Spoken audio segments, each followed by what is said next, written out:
So, AMD has finally released their B550 chipset motherboards to much fanfare in mid-June. This was a long-awaited release for many, because while Ryzen 3000 introduced PCIe Gen 4 about a year ago, people wanting to adopt the technology have had to resort to adopting the higher-end and more expensive X570 platform. With the release of B550, PCIe 4.0 is now available to the masses. While not as affordable as their B450 predecessors, the new B550 boards offer a slightly more affordable way for you guys to adopt PCIe 4.0, Wi-Fi 6, 2.5G LAN, and high-speed USB 3.2 Gen 1 ports, which I would consider significant upgrades to what the older B450 boards had to offer. Additionally, these B550 boards will support the upcoming AMD Ryzen 4000 Zen 3 CPUs, and unlike their premium X570 counterparts, don't require a chipset fan. Now, if you guys are confused about the differences between B550 and X570, you're not alone. With PCIe 4.0 no longer exclusive to X570, the benefits of choosing X570 over a B-series motherboard becomes less clear, but we'll dive deep into those differences in another video. For this video, we're going to focus on PCIe 4.0 storage performance. Specifically, we want to know if B550 will be good enough for those of you who want to use PCIe 4.0 storage drives but don't want to pay the X570 premium. To do that, we'll be looking at storage benchmarks across B450, B550, and X570 motherboards. Our choice of motherboard for the B450 is the Gigabyte Aorus Elite. For the B550, we have the MSI B550 Tomahawk, an awesome successor to the very popular B450 Tomahawk. And for the X570, we have the MSI X570 Tomahawk Wi-Fi. Because this is ultimately a B550 review, we'll take a closer look at what the B550 Tomahawk looks like.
True to the Tomahawk DNA, this board's got an awesome black, white, and gunmetal finish to it.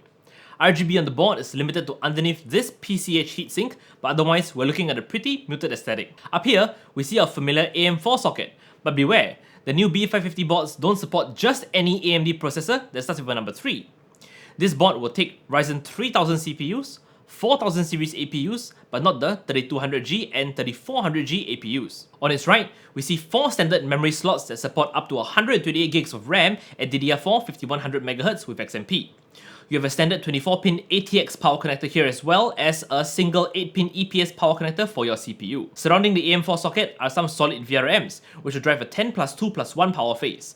This will far surpass its B450 predecessor's 4+2 phase design and is more similar to its X570 counterpart's 8+2 phase design. Moving down the board, you'll see PCIe Gen 4 in action in 2 places. The topmost PCIe X16 slot, as well as this M.2 slot right here, both drawing their PCIe 4.0 lanes directly from the CPU. While this doesn't mean much for current graphics cards, this does allow you to use high-speed PCIe 4.0 SSDs. Because the B550 chipset itself doesn't offer any PCIe 4.0 lanes, the other PCIe slots, along with any other M.2 slots, will run at PCIe 3.0 speeds, and that's the critical difference between B550 and X570. Onto the rear I/O, from the top to the bottom, we see a flash BIOS button, which I bet will be useful for anyone purchasing this board now for a future Ryzen 4000 CPU. 2 USB 2.0 ports, a HDMI and DisplayPort, which are useless for now. Two USB 3.2 Gen 1 ports supporting speeds up to 5 gigabits per second, and two USB 3.2 Gen 2 ports supporting speeds up to 10 gigabits per second. One of them is a red color Type A and the other is in Type C. We also see a 2.5 gig LAN port along with a gigabit LAN port and standard audio connectors at the bottom. Now, because the pure allure of B550 for many of you will be PCIe 4.0 storage, we'll take a look at storage performance using this PCIe 4.0 M2 SSD from Patriot. The 1TB Patriot VP4100 is advertised to support sequential reads and writes of up to 5000 MB per second and 4400 MB per second on CrystalDisk Mark. On ActoDisk benchmark, we're looking to hit 4700 MB per second and 4200 MB per second for sequential reads and writes. Let's see if that checks out. To start, let's look at CrystalDisk Mark. With a queue depth of 16 and 1 thread of data requests, we see the B550 beating the B450 on sequential reads by 30%, but performs very similarly to the X570 with less than 1% difference. With sequential writes, the B550 is 17% better than the B450, but it's on par with the X570 with less than 1% difference. At Q1T1 sequential write, the B550 is 17% faster than the B450, and it's about 2% faster than X570. With sequential writes, the B550 is 25% faster than the B450, but is on par with the X570. Looking now at random reads, at Q32T1, the B550 outperforms the B450 by about 2%, but loses to the X570 by about 4%. With random writes, the B550 outperforms the B450 by about 6%, and also outperforms the X570 by about 3%. At Q1T1, the B550 performs about 1% better than the B450 on random reads, but is 1% slower than the X570. With random writes, the B550 outperforms the B450 by about 7% and loses to the X570 by about 4%. I won't go through all the scores on ActoDisk benchmark, but generally speaking, write performance is quite similar among the three drives up to file sizes of 16 kilobytes. With a file size of 32 kilobytes, performance starts to diverge, with the B550 and X570 surpassing the B450. At peak performance, the B550 performs about 18 to 19% better than the B450, but performs quite similarly to the X570 with less than 1% performance difference. Looking at read performance, the three drives straight blows up till 64 kilobyte file sizes.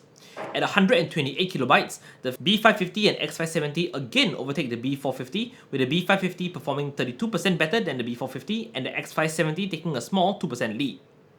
At 256 kilobytes and beyond, the B550 and X570 equally outperformed the B450 by about 38%. Finally, we looked at ASSD for IOPS performance. When reading 512-byte files, the B550 outperforms the B450 by 3%, but has 1% fewer IOPS than the X570. With 4KB files, the B550 has 2% more IOPS than the B450, but has 1% fewer than the X570.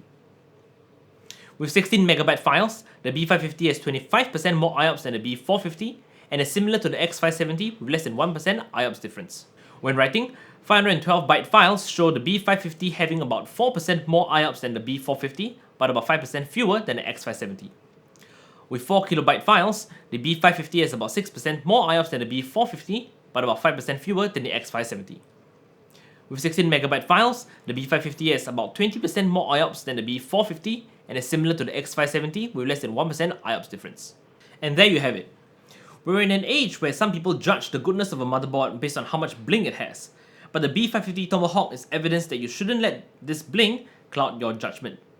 The B550 Tomahawk's packing power and features where they're supposed to be. In terms of storage performance, the B550 looks more like an X570 board than a B450 board, and that's simply because both B550 and X570 have PCIe 4.0, whereas B450 doesn't. Feature-wise, B550 is also more similar to its X570 counterpart than its B450 predecessor, so there's no surprise the price tag for the new B550 boards are going to be closer to X570 than B450. Keeping in mind that these three platforms will coexist for some time, let's answer the big question.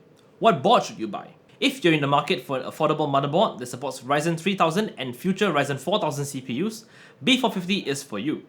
Although you may need to update your BIOS with a one-way update to support the new CPUs when they launch. If you want PCIe 4.0 storage performance for a single drive, take the B550.